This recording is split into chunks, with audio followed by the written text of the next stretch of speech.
The acronym for Bram Stoker's Dracula is BSD, and we don't say that's Bram Stoker's Dracula, we say that's big sucky drain. Because it goes right down the middle. More often than not, right? Yep.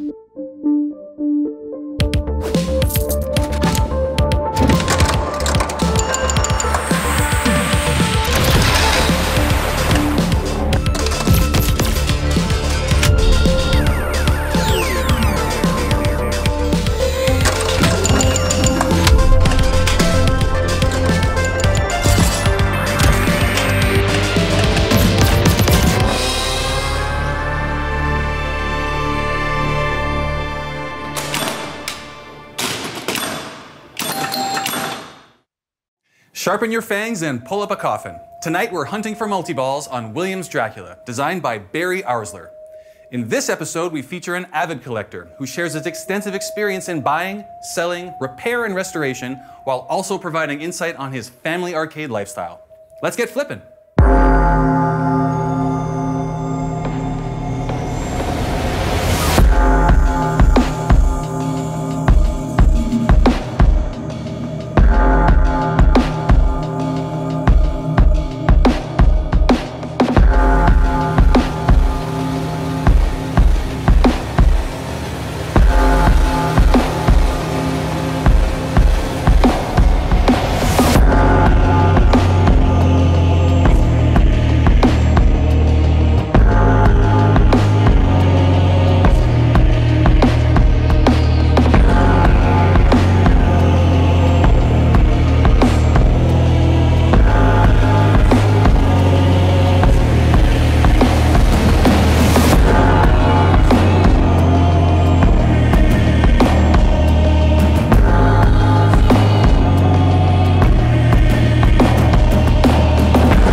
Dracula for me is one of those ones that got away, kind of. Not that I was ever looking for it, but I've been in love with this machine since kind of the pinball arcade era when I got to play it at home. And it's just one of those. It's one of the most punishing machines ever made, and it's to this day I think remains that way. Very true. A very difficult machine. What I love about it though is simple to play, simple to understand the rules, but it takes a good player to get a good score. Just like that. Yeah, the Dracula thing I like to say is there's not a lot to explain, but there's so much to know. Yeah. Right? Because there's no modes, there's no like things to light, there's things to light locks, but that's it. Yeah. You're just kind of going through the game, trying to get the multi-balls and trying to get them all at once. Uh-huh. That's all you need to know is stack 3 multi-balls and get the 30 million. That's the magic call out. It is. This one just keeps going down the side on me. You get used to that after a while. So, what's your history with Dracula? So, Dracula would have been one of the first DMD games I played when I got back into pinball. So I ended up sourcing one out in Regina, met an amazing pinhead out there. My father and I drove out, picked it up, had an awesome time. And since then I bought another Dracula in the spring. So I had 2 of them. But that one was just for trade bait, and I ended up getting a Doctor Who out of it. Oh, that's a pretty fair trade, I think. It's almost dollar for dollar. Yeah. Yeah. Oh, it's also, I think, it's not a similar machine, but the loop feels very similar to that, that left ramp on Dracula. Same designer, eh? Barry Arsler. There you go. That's why it feels the same. Yeah.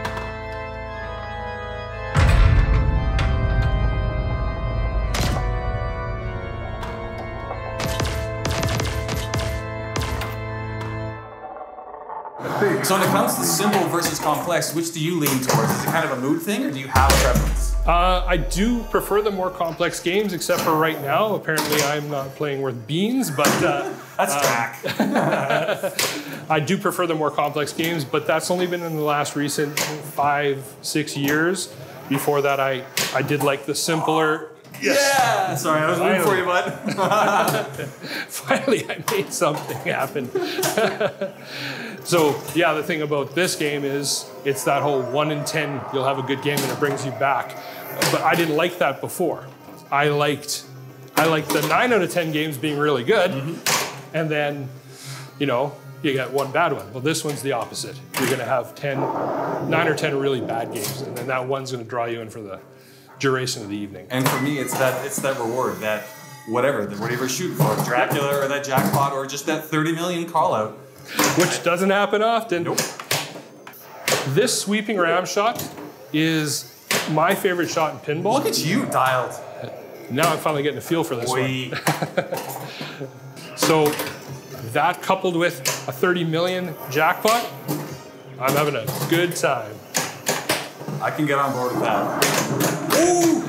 The beauty dig. You're that looked like a Trevor Whatman save right there. Please. That was a great little dig. So talking about Dracula here, have you had any memorable games lately? I mean, I saw your scores, so... It's no secret, I guess. Yeah, I did get a GC on this machine. Yeah. I mean, Dracula is one of those ones that I've played it a lot on Pinball Arcade, so I know the method. It's just, can you make it happen? And I got lucky with a triple stack for sure. Ended up with just shy of 4 billion. But I mean, that was getting into that rhythm of, I wasn't going for 30 millions. It was just that jackpot cycle that I like so much, where if you've got one on each, man, like you got one on each flipper. You don't need a lot of balls, just 2. Yeah. You fire one up to the left, post pass over, and then boom, into the scoop. Yeah. And you get that screen, that payoff, the jackpot call out. Ooh, baby. And with the color display, that graphic looks so amazing when you get that jackpot.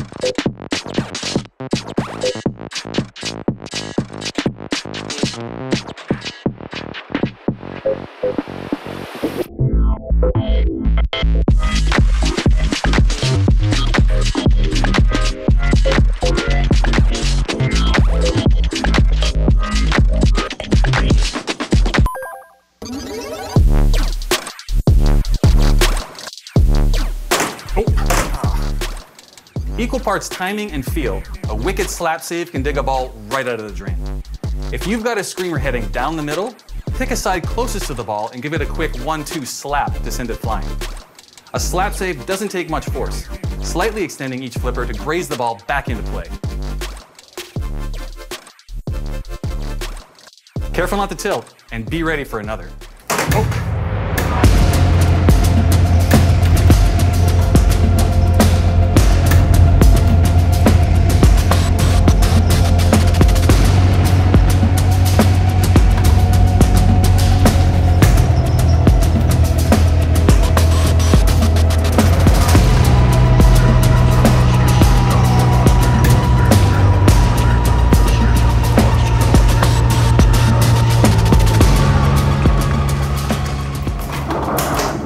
So when it comes to repair, what kind of trade skills do you think would be beneficial to someone just starting out? I mean, generally, having a general electronics knowledge is obviously a benefit, but with the internet and Pinside and all these websites out there, they're such a great resource. But like we were kind of talking about earlier, it's just so important to know your limits.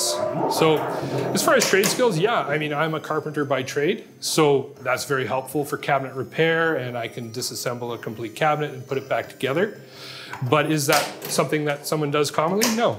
So a little bit of kind of a jack of all trades is good. And also being safe too, because there are some dangerous voltages in these things. So don't do the lick test and see which one's hot, right?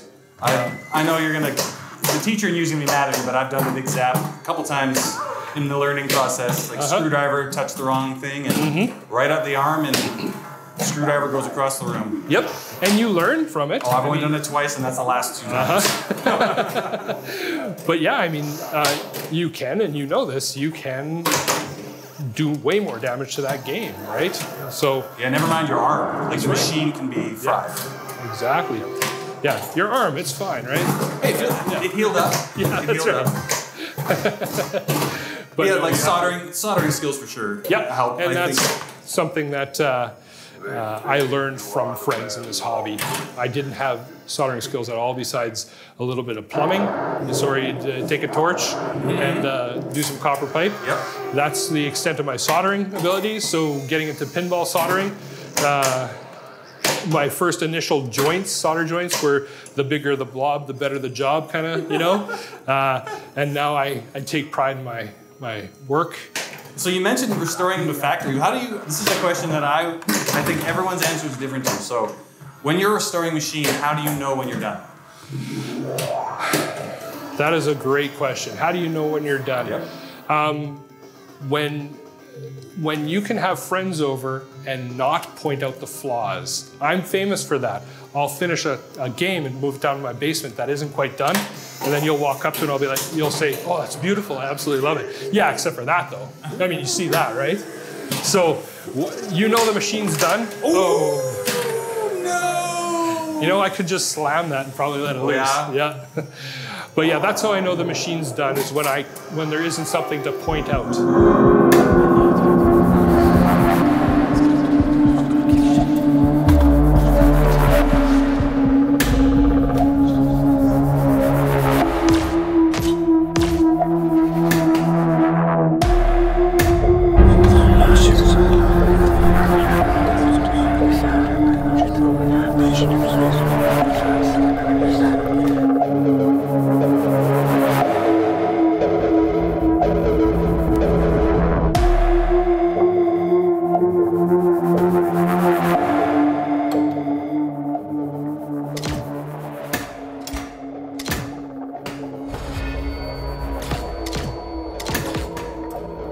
Is there anything just too far gone for you?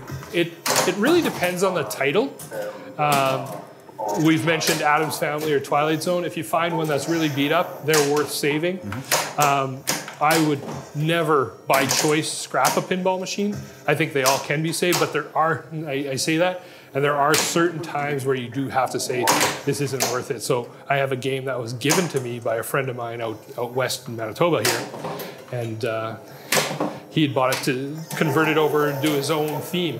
And it was just too water damaged. It was basically stored halfway full of water.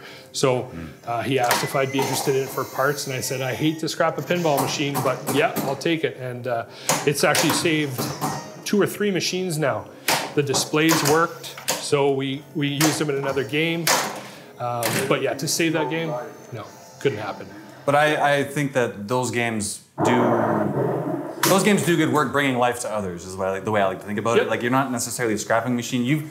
I know that you're going to do your best to save every single machine that crosses your path. So if it's a parts machine, if Swanee says it's a parts machine, that thing is toast. So how do you tackle, or what's your process for repairing a machine? It's mostly just making it as safe as possible and then making sure that it works properly. I'm not as tied up with like aesthetics. I mean, the cabinets are going to be banged up. That's just how you're here to play the game, right? Yeah, man. I'm a player's machine kind of guy. Yeah. Player's machine is kind of like the best kind of result for me. But it has to play good. It's got to play 100%. That's my stipulation is the flippers have to flip like it's new. Like, of the machines I've played, I think flippers could use the most work. And I think it's one of the easier things to learn how to do as far as like value. Like, you're only going to spend, I don't know, what's a flipper kit these days? $100? At the most, yeah. So, in a game like this, $29 US. Perfect. So like, I think a newbie, if you're at least somewhat inclined mechanically, I think a flipper flipper rebuild you can do in an afternoon. And I think that's a lot, like in a couple hours. And your game's gonna play so different, so amazing.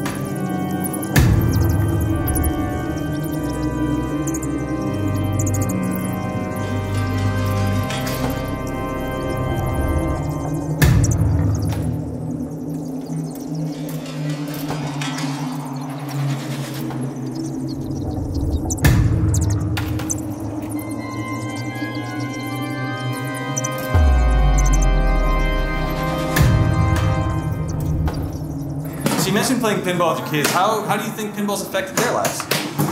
Well, my children have grown up literally from the day they were born. Pinball has surrounded them. We've had games in the basement. About 2 years before our eldest daughter was born, we bought our first pinball machine, so in 2007.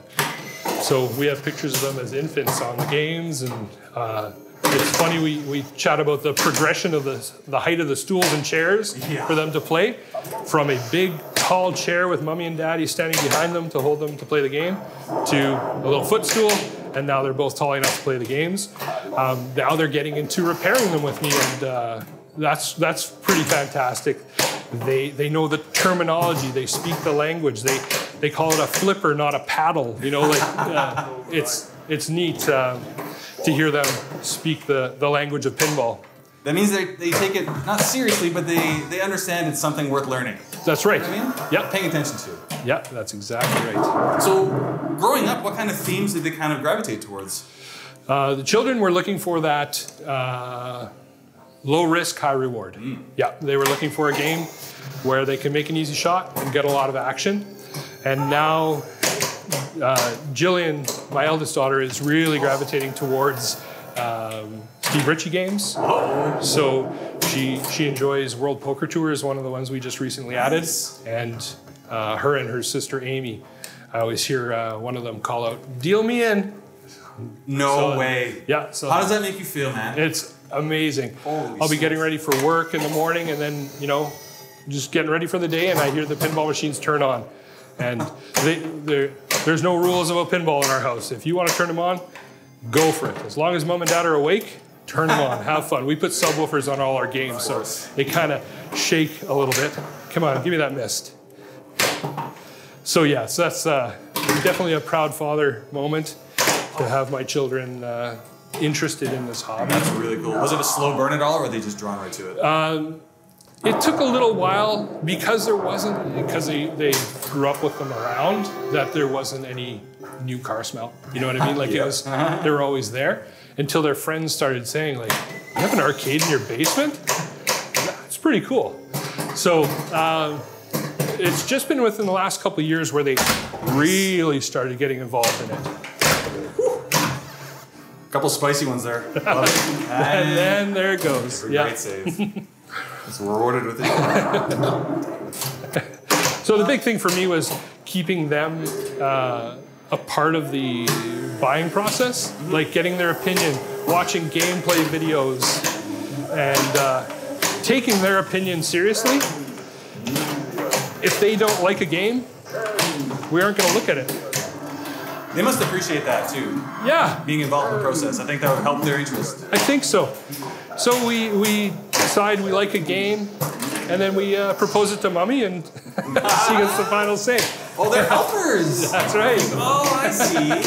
I see. There's a method to this. Yep. It's not just their interest. You need their help. Yeah. I get you. Well, heartstrings goes a long way. It does. That's a good plan, man. I know it. Pretty smart. That's wicked.